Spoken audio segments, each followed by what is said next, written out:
Procrastinators Pit Stop. We have another amazing guest for you today. We are with Ashley Willis. Ashley is a passionate entrepreneur and digital marketing expert dedicated to empowering small businesses. With years of experience and a passion for education, Ashley helps businesses understand and implement effective SEO strategies. She's committed to providing personalized support and actionable solutions to help her clients achieve their online goals. Ashley, welcome to the show. Thank you so much for having me. I'm so happy to be here. Well, we're happy to have you, and we do have some questions as well because we're in the realm of SEO with yourself. But before we dive into that, we do like to have an icebreaker on this show, and the question for you today is: which cartoon character do you resonate with the most, and why? Okay. So I would have to say from the movie Home, there's the main character, the girl. She's played by Rihanna. The too long to even try and pronounce, but the main character, I resonate with her because of her ambition, drive. She gets pushed with a lot of different obstacles throughout the movie, but yet she perseveres them, right? She has a roller coaster of emotions, but yet she still gets to her end goal. And so it really resonates with me that regardless of wherever the journey is taking me, as long as I say the course, then I'll get there. Excellent. I like that one. Yeah. It's a good one. I like that one. I'd completely forgotten about that movie too. Yeah, well, my kids won't let me forget. So that's why I keep on getting that lesson. Well, there you go. Another Yeah. reason, another little blessing from the kids there, right? But hey, at least it's not Frozen with Let It Go, Yes, we have let that go. which is great because, yeah, I think it's time for everyone to let that one go. For sure.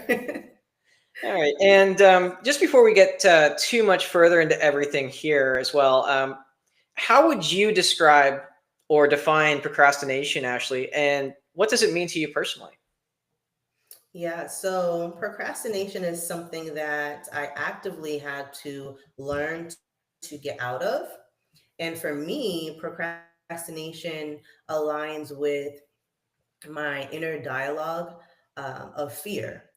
And especially with fear of, a lot of people think of fear when it comes to like fear of failure, but actually I had to experience a little bit of both: fear of failure, but then fear if I succeed and I'm not ready. So both of those things combined is what has got that, to do procrastination and have that as my go-to, right? Of kind of staying the course and being productive. So that's kind of how I defined it and how it has showed up in my life. Okay. And if you don't mind sharing, what were some of the things that helped you get over it? Yeah, so some of the things that has helped me and still actively, like this is an ongoing process. I don't want anybody to think that, I'm 100% over it. It definitely is an ongoing process. And with this, I feel that setting expectations and being consistent. And part of being consistent is showing up. And I really didn't want to. Lack of better terms. So showing up when I am fearful, showing up when I am maybe uncomfortable. I call this the year of the season of doing the uncomfortable. That's the journey that I started this year. And so by me verbally speaking that into existence allowed for me to know, like, okay, Ashley, show up, right? If I say I'm going to do it, I have to do it. And if I'm feeling stuck or I feel like I'm starting to procrastinate, I have to figure out why and then take action. So that is what I try to do on most days. That's what I try to lean towards. So really just being consistent and moving through that fear. No, I really like that approach, because you're looking at it from those different angles, right? You're looking at it from the reasons why, and that's actually one of the most important things to look at is the why, right? Because the why is what keeps us moving forward as well. why don't you tell us a little bit? I'm interested to know, and I'm sure our audience is too. Why don't you let us know, your journey, sort of what got you to where you are today? Sure. So there's a lot of, I guess, on everybody's path of their journeys, there's a lot of different turns and things that happen. But in what got me to where I am right now, the marketing space, is I always had that entrepreneurial bug, I guess, if you will, always wanting to not necessarily be my own boss, but just have my own, right? Provide something that I can say was me, something that I can pour into others. I can be of service to others, right? And so early on, I, I can remember I've had that drive, right? But really what led me to here most recently is having my own beauty brand. I come from the beauty, so I always say that beauty and business, those are my two passions. Um, and from working from other business, beauty, to creating my own brand and being able to service women in my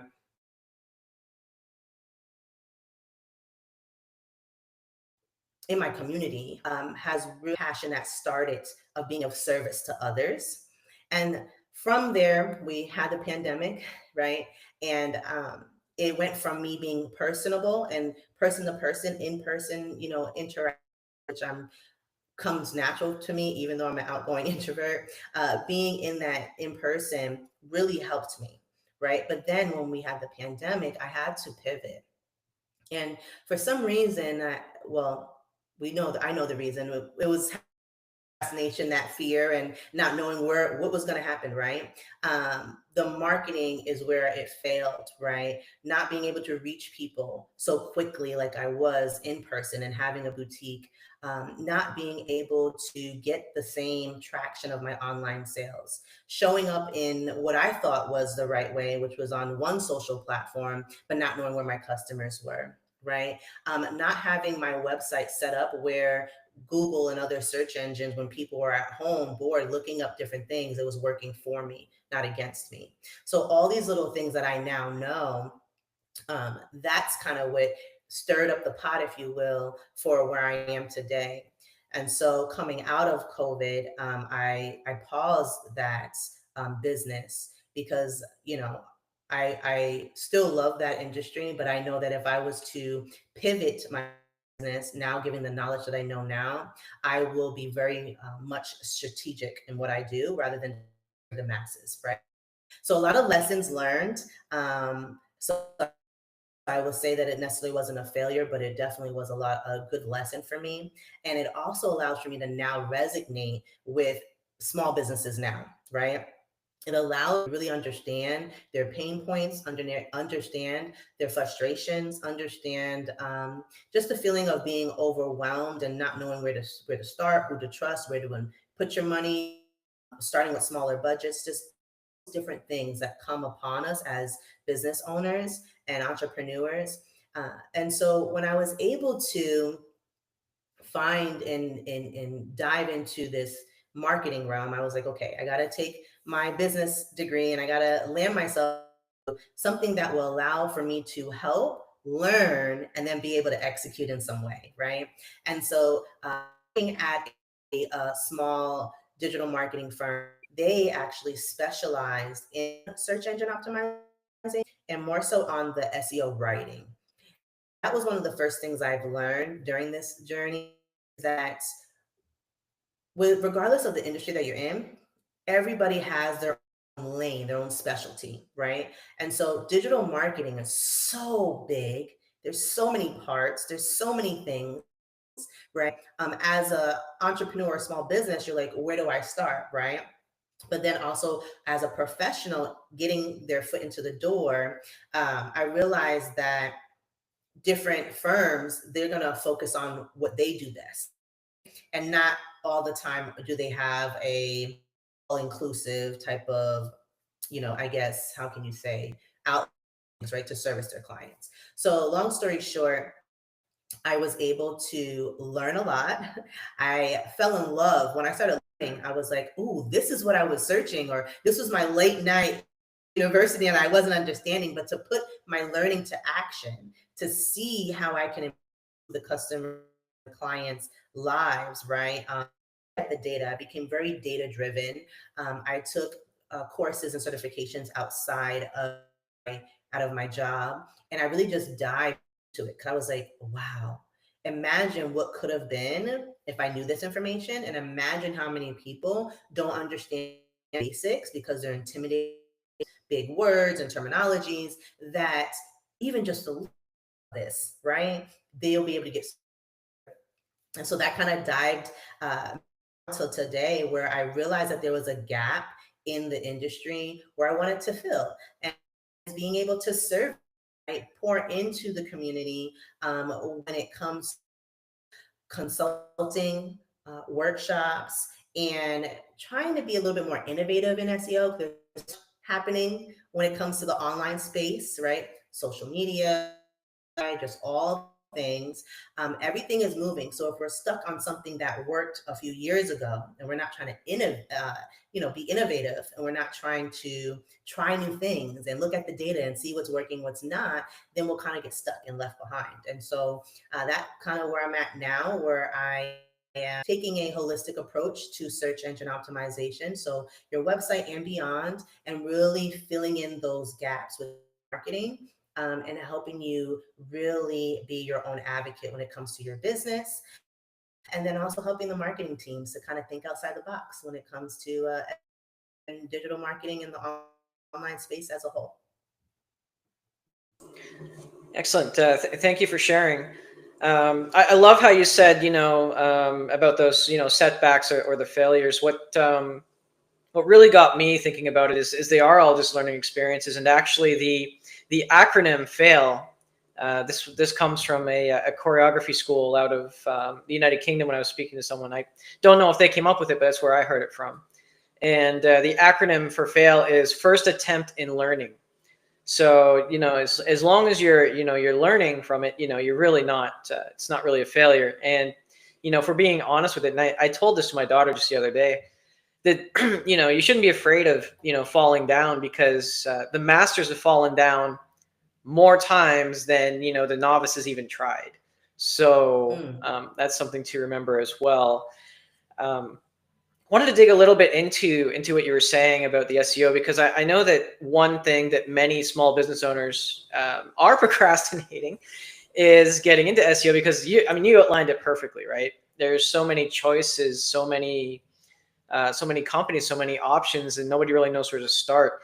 Now, we know that there's no real silver bullet, but let's say if a business owner just wants to, start something that's going to be useful, where would they start? Yeah, so that's a really great question.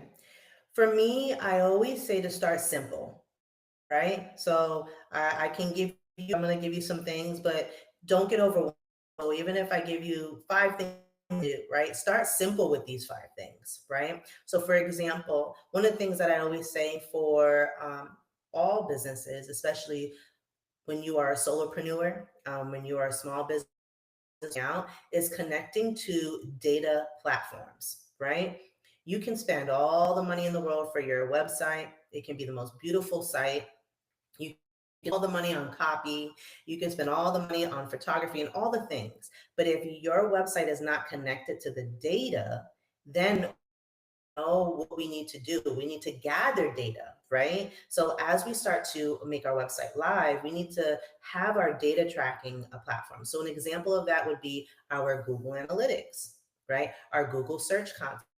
And so to some, it might seem basic, but it's important because over time, we're able to use starts to gather from there and then make data decisions comes to the right? So the parts that follow.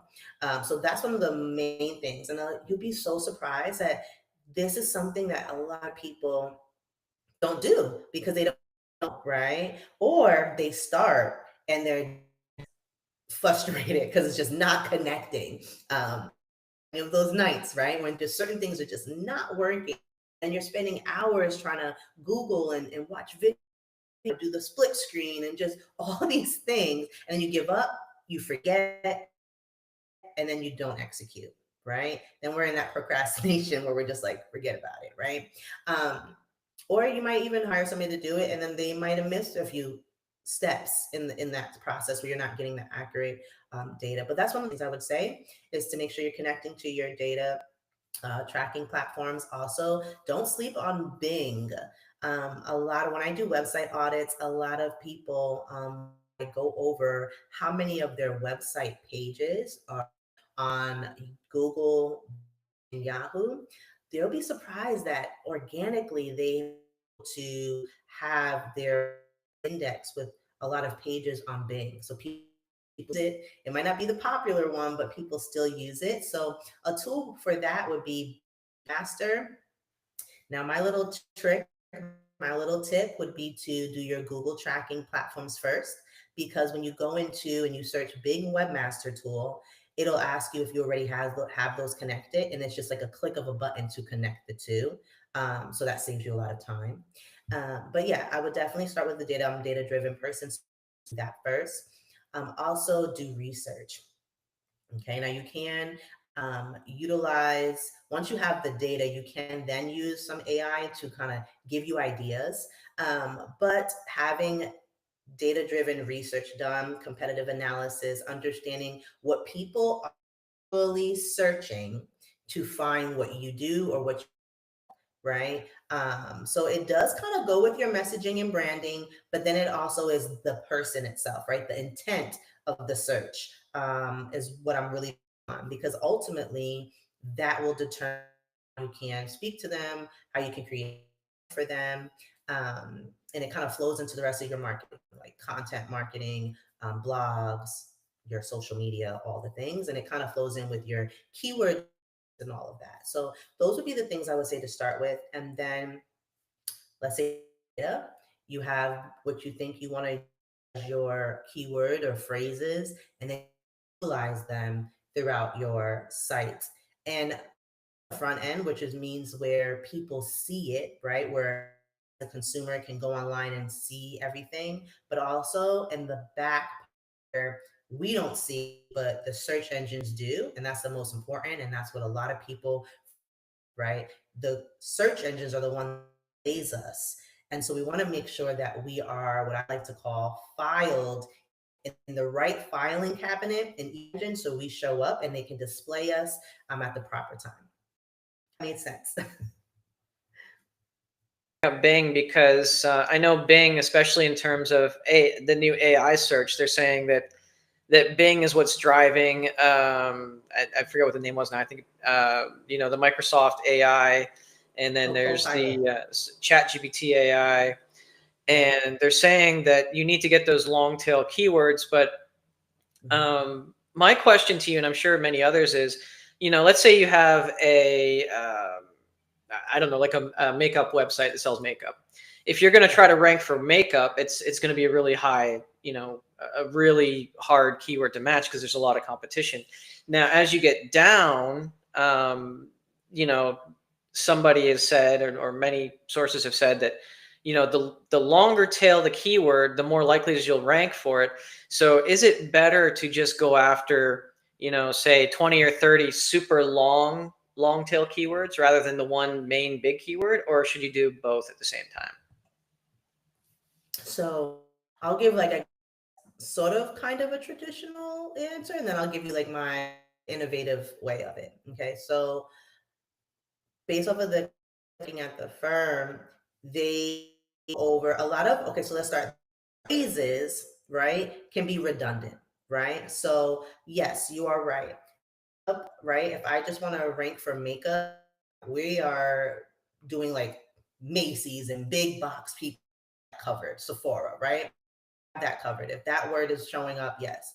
But thinking like the client or the person who's trying to buy our product, the longer tail keyword or that phrase, meaning what type of makeup that the person's looking for, what type of skin type is the makeup for, all those things, then that's when you start getting to that somebody is searching to buy a makeup product for, right? And so we like that. Then it's like, to answer your question, you want to go after the terminology that fits the journey of your client. Okay, that's my spin on it. Is to, yes, you want to go after the terms that fit the intent of the person who is shopping for your item or for your services. The traditional way would be to rank for those long tail keywords, because in addition to those keywords, in addition to the long tail keywords, you will have the root word there. Okay, so it needs to be there. But for me, I say, yeah, but think of the client, think of the person and who you are trying to convert, right? Um, well, why are they searching? What is it? Are they just searching to what makeup is? Are they searching to buy your makeup product? Are they having acne breakouts and they want something that's hyperallergenic? Right now, we're getting into something a little bit more detailed, in which we require more planning, so that way naturally we can include. So, for example, let's say you sell a face powder, and you're like, okay, this face powder is oily. It's hyperallergenic.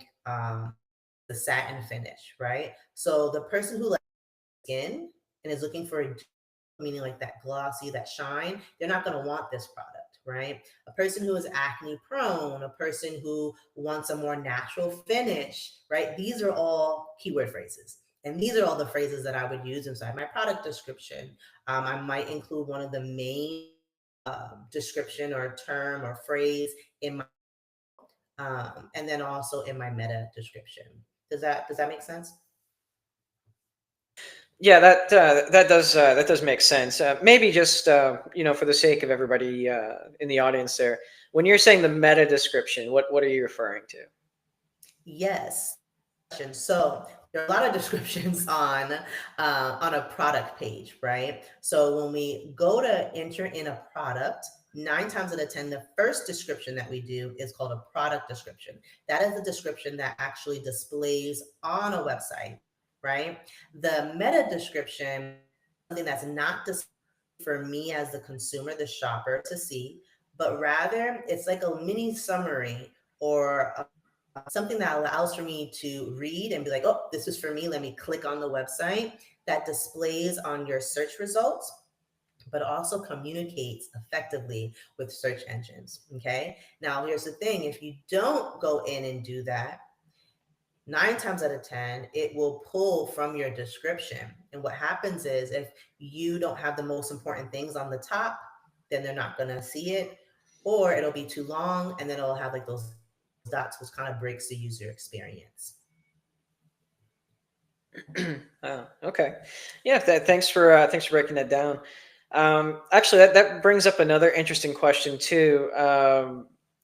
A little while ago, people used to be buying domain names that were misspelled. Like Disney misspelled, or Yahoo with a double H misspelled, or things like that, to try and pick up on that traffic. Now, in terms of SEO, recently, actually, I came across a website where they dealt with different pets and pet services, and they did like euthanasia, and their strategy actually included targeting the keyword euthanasia but misspelled.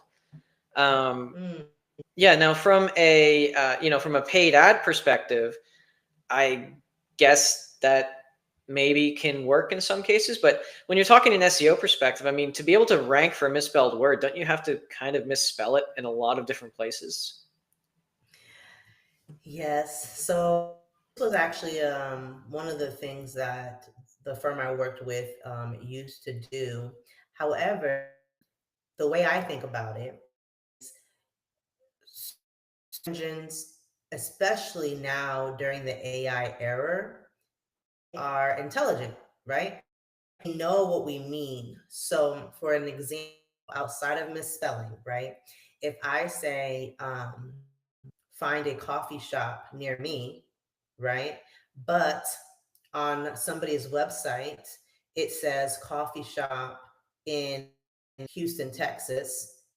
Let's say maybe it even has the zip code of where I'm at, right?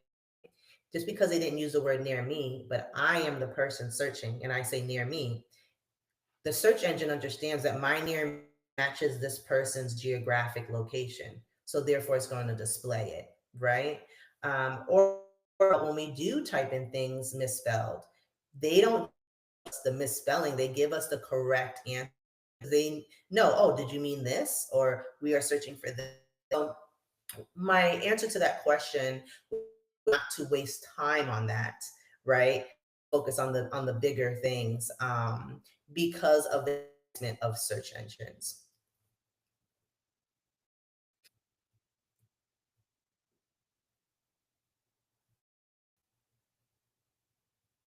Just getting back to content and being able to rank. I know one of the things that a lot of small business owners, and I've been through this myself. I'm sure you have too.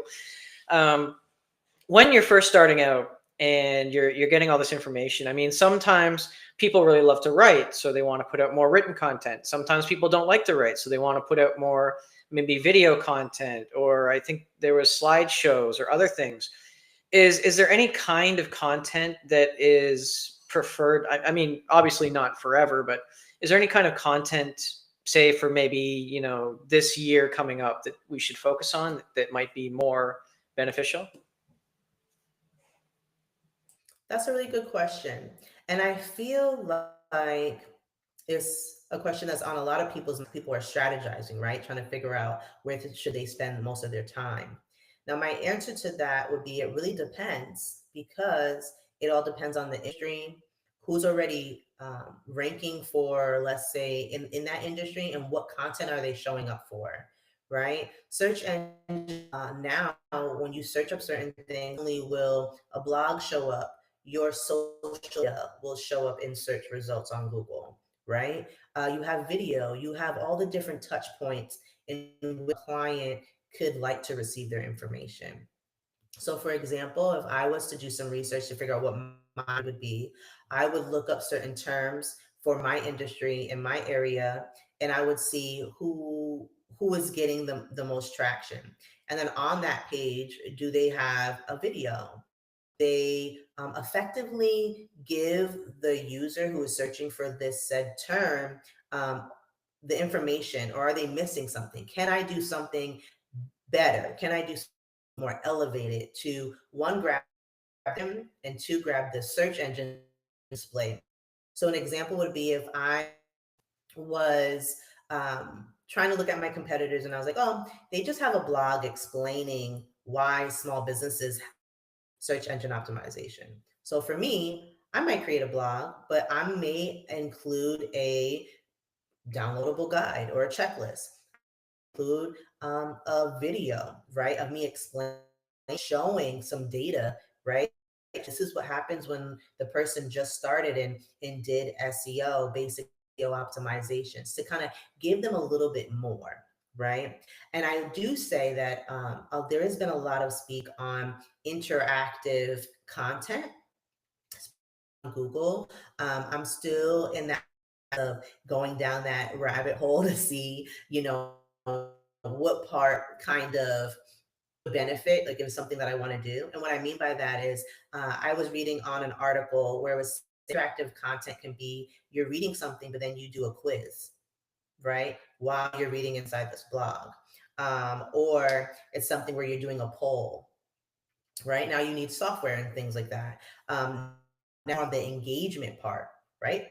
We want them on our website. We want them to um, grow and trust us, and they want people to be engaged. So those are that I have been looking, but ultimately, in a simple form, is to see what's going on and see how you can show up and shine a brighter light on what you're doing, and make it and provide them more information in a more creative way.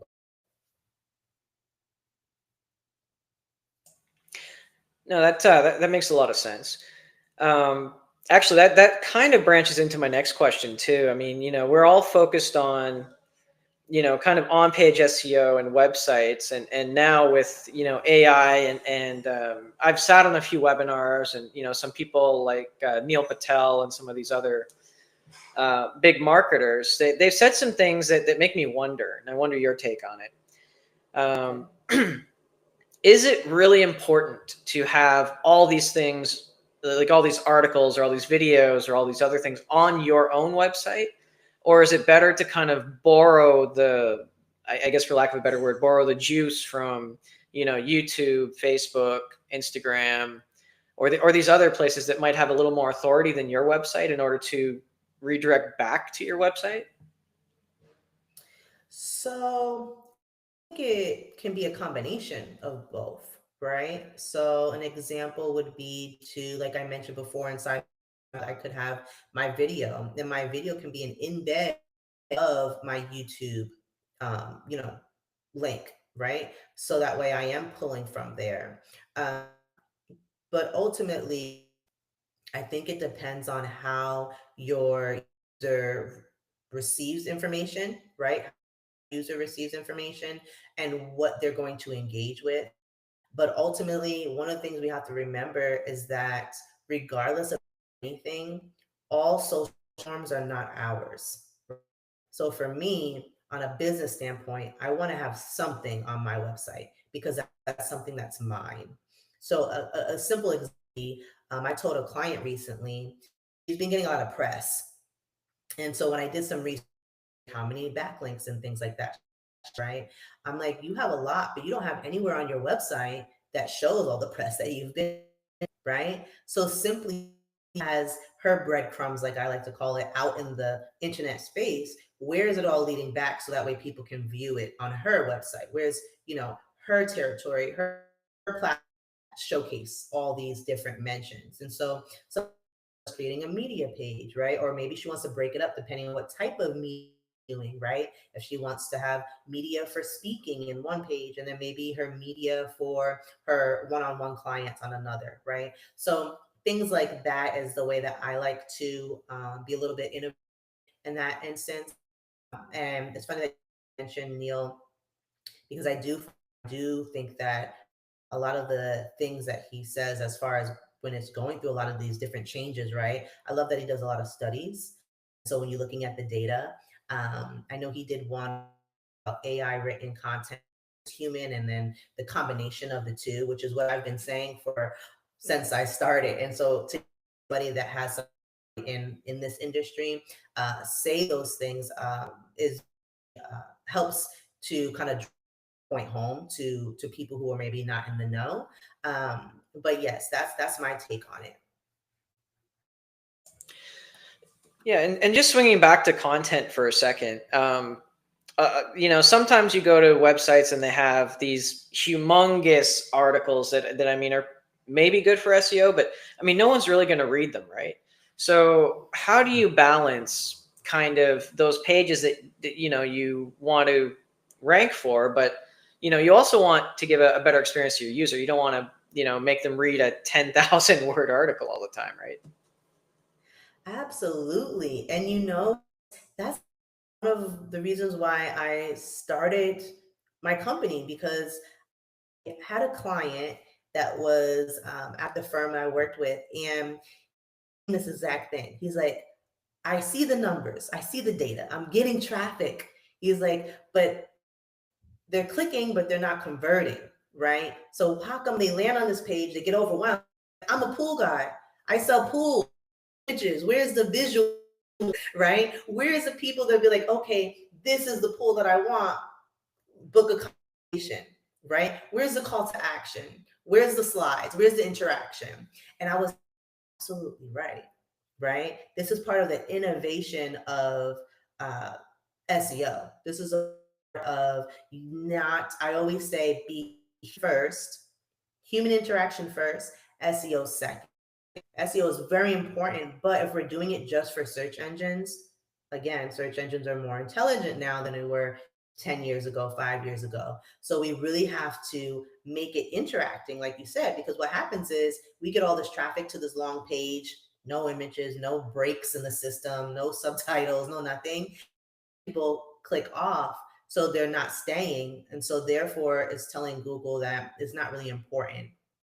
People aren't really liking the information. We're going to go to the next person and see if this website can give the person what they want. Does that make sense? No, that makes a lot of sense, and it also lends into as well. Um, somebody, or this used to be a really old tactic, and somebody said, "Well, why don't you just make a bunch of those long articles and then just do a bunch of like, what do they call them, like 301 redirects or something, like almost like doorway pages, and just have it Mm. bounce from there right to the next page." Is that something that is advisable, or is that more in like the black hat, what they call the black hat or bad realm? Yeah, that is something I wouldn't advise. And honestly, I feel like a lot of those is like when you're thinking too deep into trying to trick a search engine, right? Mm. And so I would utilize the energy and the time and the resources to be a little bit more strategic. Now, what I would say is I'm very big, which now when I speak about it, especially doing more interactions with explaining what I do, realize that I'm not just website SEO, right? I, when I focus on the content, I'm as content. It's SEO for social media. It's bigger than just the website. That's why I say it more innovative. But even when I see blogs, right, and they're like, "Oh, I'm putting up all these." Yes, okay, but what's strategy? And so that's where I think the links can come in, right? Because you do want an internal linking system, not necessarily for the 301s that you were saying, um, but you want to have an internal linking system. So, for example, if let's go back to that makeup company, right? If they have a blog on the top 5 products for oily skin, but don't have their products linked to their or suggested outside people that maybe there's something that they don't have that they and somebody else's, right? They don't have any links coming in and out of that, then yeah, that's going to be called, I guess, like a orphan page, right? It doesn't have anything going on words. So to answer your question, if you're gonna do it, I like to focus on internal linking and internal linking, which means within your page, right? So I look at the menu tab and I'll be like, what's important to me? What's important that I want to have rank and authority, and I want search engines to know that these are important to me. And then how can I create a strategy, both on page, off page, can drive traffic? And then I look at the data to say, oh, getting this traffic, what do I need to adjust to make it to the conversions, right? Converting, okay, what else do I need to provide so I can continue to convert, right? Because it's a long haul. It's not one and done. So I definitely will look at strategy building blocks, but as the whole picture as well. Oh. It's very interesting, and there's certainly a lot for the small business owner to think about. This conversation has been really great, Ashley. Thank you so much for being here. As we're coming up close to the time, is there anything that you feel I should have asked and didn't ask, or anything that we didn't cover that you feel we should have covered today? Um, Not necessarily. Just say that I know that organization, SEO, they even have other acronyms for it now because they have the AI versions within it. I would just say start where you feel comfortable. And if you don't feel comfortable, then contact me. So that way I can fill in the gaps of where you're feeling uncomfortable, where you're feeling stuck, where you're feeling overwhelmed, and to help you get out of that. But just know, yeah, everybody should have their online space optimized so that way they can effectively get of their client, their customer, their guests, and who they're searching for, and not procrastinate on it. That's what I will say. Don't procrastinate no more on it. Yep, that's very good advice. And just before we go, Ashley, what is the best way for people to get in touch with you? Yeah, so you can follow on social. So my social for most of my social platforms, Instagram, LinkedIn, YouTube, is going to be Ashley the SEO strategist. Also, email me. My email is let's with an S talk at SEO digital marketing.online, and I'll be happy to assist and converse with you. Excellent. Thank you so much, Ashley. And to all our listeners, don't worry about grabbing a paper and a pen. We're going to have that in the description for you. And once again, Ashley, thank you so much for joining us, and to all our listeners, thank you for tuning in. And just remember, if you can't find that motivation or inspiration for yourself today, maybe just go out and try to be that motivation or inspiration for someone else. And we'll see you again next time. Bye. There we go. How do you feel? Yeah, that was awesome. Thank